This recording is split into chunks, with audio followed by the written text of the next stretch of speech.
মলা মাছ কিন্তু আমরা কম বেশি সবাই পছন্দ করি, তবে কেউ বা মলা মাছ খেতে পছন্দ করে মাখা মাখা, ঝোল ঝোল এবং ভুনা ভুনা।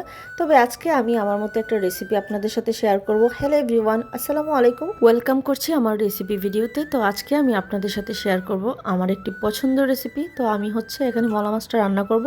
আর রান্না করার জন্য নিয়ে নিলাম মলা মাছ, আর অবশ্যই মলা মাছটা লবণ দিয়ে কষলিয়ে ভালোভাবে ধুয়ে নিতে হবে। নিয়ে নিলাম টমেটো, কাঁচামরিচ, পেঁয়াজ আর কিছু পরিমাণ মশলা, যা আপনারা রান্না করার সময়। আর আজকে খুব কম ইনগ্রেডিয়েন্টস দিয়ে আমি খুব লাইট ওয়েট মশলা দিয়ে রান্নাটা করব। মশলা দিলেই যে রান্নার স্বাদ অনেকটা বেড়ে যায় তা কিন্তু নয়। তো এখানে দিয়ে দিলাম 1 চা চামচ রসুন, আর দিয়ে দিলাম 1 চা চামচের 5 ভাগের 1 ভাগ সামান্য পরিমাণ 1 চিমটি আদা বাটা। তো দিয়ে ভালোভাবে ভেজে নিব। আর প্রথমে ফার্স্টেই কিন্তু আমি লবণটা দিয়ে দিয়েছি, যাতে খুব দ্রুত লবণটার সাথে এবং পেঁয়াজটা খুব দ্রুত গলিয়ে ফেলতে পারে।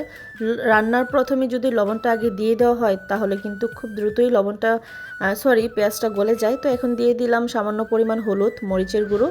তো মরিচটাও আমি খুব কম ইউজ করব, যেহেতু এটা গুঁড়া মাছ তরকারি। তো এখানে কাঁচামরিচটা বেশি দিলেই রান্নার টেস্টটা বেড়ে যাবে। দিয়ে দিলাম কিছু পরিমাণ টমেটো, দিয়ে দিলাম কাঁচামরিচ।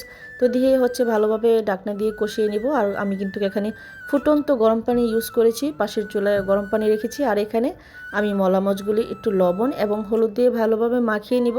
মাখিয়ে দেন রান্নাটা করব। ডিরেক্ট মাছগুলি যদি আমি তরকারিতে দিয়ে দিই লবণ ছাড়া, তাহলে কিন্তু খেতে পানসে লাগবে, একটু ভালো লাগবে না। তো এখন ভালোভাবে মশলাটা দেখতে পাচ্ছেন তেল উঠে গিয়েছে। এখন দিয়ে দিব মাছগুলি, আর খুব আলতো হাতে মাছগুলি দিয়ে দিব। দিয়ে দেখতেই পারবেন। তো এখন দিয়ে দিব মাছগুলি।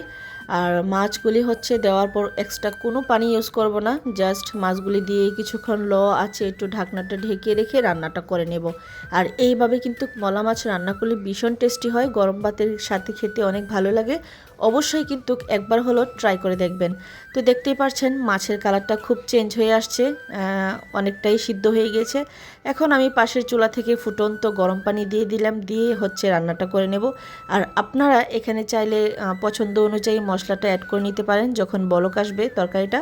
আর এখানে মজার জন্য কিছু পরিমাণ দিয়ে দিলাম টমেটো স্লাইস।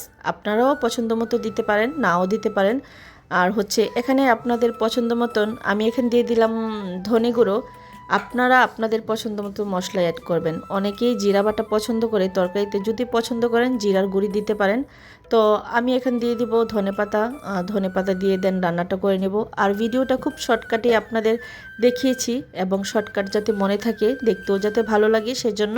আর অবশ্যই আমার ভিডিওটা যারা ইউটিউব থেকে দেখছেন অবশ্যই সাবস্ক্রাইব করে পাশে থাকবেন, এবং যারা ফেসবুক থেকে দেখছেন তারা অবশ্যই ফলো করে পাশে থাকবেন। তো দেখতেই পারছেন খুব সুন্দর গ্রেভিটা হয়েছে, একদম ঘন ঘন ঝোল ঝোল, একদম টলটলে ঝোল না, মাখা মাখা টাইপের রান্নাটা হয়েছে। আর এরকম টাইপের রান্না কিন্তু গরম গরম ভাতের সাথে কিন্তু ভীষণ ভালো লাগে খেতে। আর আমার রেসিপিটা কেমন লেগেছে অবশ্যই কমেন্ট করতে ভুলবেন না। আল্লাহ হাফেজ।